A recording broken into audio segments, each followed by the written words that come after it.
जय हिंद दोस्तों। आज की चर्चा डेविड कैडवी के द्वारा लिखी गई book mind management not time management पर। Time is not money. समय का खास होना जरूरी नहीं है, खास लोगों के लिए समय होना जरूरी है। जिस किसी ने ये बात कही है बहुत ही जानदार बात कही है। समय हर किसी के पास होता है, लेकिन उसकी कीमत हर कोई नहीं जानता। काफ़ी सारे लोगों को आपने ये तो कहते हुए सुना ही होगा कि टाइम इज़ मनी, समय ही सब कुछ है, इसलिए हम सबको इसे मैनेज करने आना चाहिए। हम सभी की ज़िंदगी में हर रोज़ 24 घंटे होते हैं, लेकिन क्या आपने ये सोचा है कि हमारे पास इतना सारा समय होने पर भी हमें समय की कमी आजकल इतनी ज़्यादा महसूस क्यों होती है? जबकि ऐसा नहीं कि हम समय को मैनेज करने नहीं जानते हैं या नहीं करते हैं, हम हर तरह से अपने समय को मैनेज करने में लगे रहते हैं ताकि ज़्यादा से ज़्यादा समय हम किसी क्रिएटिव या प्रोडक्टिव काम के लिए निकाल पाए। हम खुद को मल्टीटास्कर बनाने लगते हैं, लेकिन ऐसा करने से हम खुद अपने समय के जाल में फंस जाते हैं और हमें ज़िंदगी जीना मुश्किल लगने लगता है। इस बात में कोई शक नहीं कि हमें पूरा दिन में 24 घंटे मिलता है, लेकिन इस 24 घंटे पर हमारा पूरा कंट्रोल नहीं होता। हम अपने दिन के केवल 58% समय को ही कंट्रोल कर पाते हैं और बचे 42% हमारे हाथ से फिसल जाता है और हम कुछ नहीं कर पाते हैं। किसी ने कहा है कि समय का सही कीमत केवल वही इंसान बता सकता है जिसे अपना मनपसंद काम करने के लिए बहुत कम समय मिलता है। अगर आपसे कोई ये कहे कि समय कीमती नहीं होता और ना ही टाइम इज मनी होता है, तो आपको हैरानी तो ज़रूर होगी ना। आज हम जिस किताब के बारे में जानने जा रहे हैं, उसके लेखक डेविड कैडवी का कुछ ऐसा ही मानना है। वो ऐसा क्यों कहते हैं और टाइम मैनेजमेंट को लेकर के ऐसी कौन सी नई बात बताते हैं, ये जानने के लिए इस वीडियो को पूरा देखें। एंटरप्रेन्योर और इन्वेस्टर नवल रविकांत का कहना है कि हमें अपना दिमाग का उपयोग करके पैसा कमाना चाहिए, ना कि समय का उपयोग करके। आइए इसे उदाहरण से समझते हैं। एक अमेरिकन मैकेनिकल इंजीनियर थे जिन्होंने बहुत सारे वर्कर के काम करने के तरीकों को समझकर एक एक्सपेरिमेंट किया था। उन्होंने एक स्टॉप वॉच लेकर वर्कर को एक लोहे के पाइप उठाने के लिए कहा और फिर काम पूरा हो जाने पर टाइम नोट कर लिया।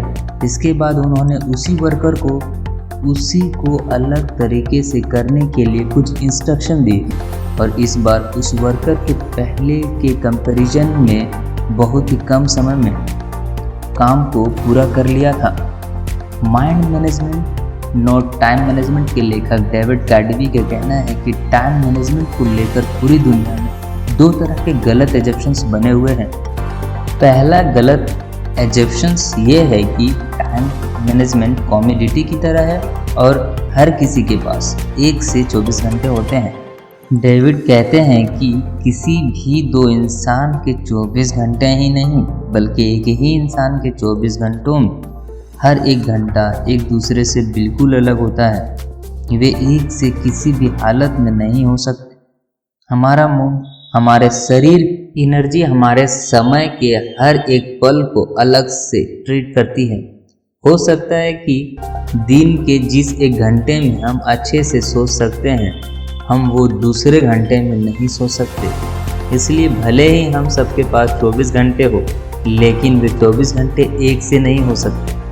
इसलिए टाइम को अच्छी तरह से मैनेज करना बहुत ही मुश्किल काम है।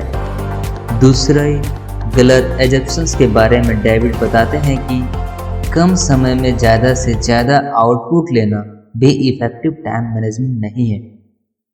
1 मिनट में हम जो भी प्रोड्यूस करते हैं उसका असर दूसरे मिनट पर ज़रूर पड़ता है। अगर पहले मिनट में किसी वजह से एक्सपेक्टेड रिजल्ट नहीं ले पाते हैं, तो दूसरे मिनट को उतनी इफेक्टिवली यूज़ नहीं कर पाएंगे। कुछ गलत और डिजायरेबल नहीं होने पर मूड का ठीक ना होना बड़ी सामान्य सी बात है। जो टाइम मैनेजमेंट को इफेक्ट करती है।